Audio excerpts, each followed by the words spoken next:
សួស្តីពុកម៉ែបងប្អូនថ្ងៃនេះមកជូនដំណឹងពុកម៉ែបងប្អូនទៀតហើយបងប្អូនណាដែលចូលចិត្តញ៉ាំឪឡឹកស្រែឪឡឹកធម្មជាតិបងប្អូនឪឡឹកស្រែឪឡឹកធម្មជាតិនេះបងប្អូនដាំនៅផ្លូវកប់ស្រូវយើងនឹងឯងបងប្អូនដាំនៅភ្នំពេញយើងដែរបងប្អូនអញ្ចឹងនៅផ្លូវកប់ស្រូវបងប្អូនណាខ្លះចូលចិត្តញ៉ាំឪឡឹកឥឡូវអាចមកទិញបាននៅចិត្តស្តុបជុកវ៉ាសាលាការ៉េបងប្អូននៅជាប់ផ្លូវកប់ស្រូវហ្នឹងបងប្អូនហូស្តុបឈូកវ៉ាមកត្បូងបន្តិចមកបងប្អូននឹងដល់រោងលក់ឪឡឹកហើយចំការឪឡឹកនៅខាងក្រោយអញ្ចឹងឪឡឹកនៅចំការមានទុំ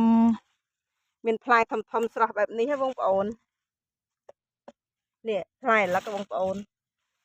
អាចមកទិញបានបងប្អូនមកដល់ចំការក៏បានបងប្អូននៅទិញនៅលើថ្នល់លើក៏បានដែរបងប្អូនឪឡឹកវានៅក្នុង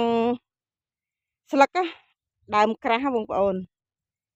ចឹងរុះរាន់បងប្អូននៅថ្ងៃសៅរ៍ថ្ងៃអាទិត្យនេះបងប្អូនរុះរាន់មកទិញ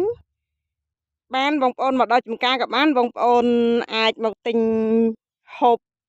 ក៏បានបងប្អូនបោះដល់មកទិញយកទៅលក់បន្តក៏បានដែរបោះដុំក៏លក់រាយក៏លក់ណាបងប្អូន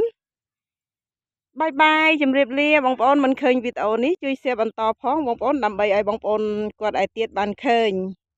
អរគុណជម្រាបលា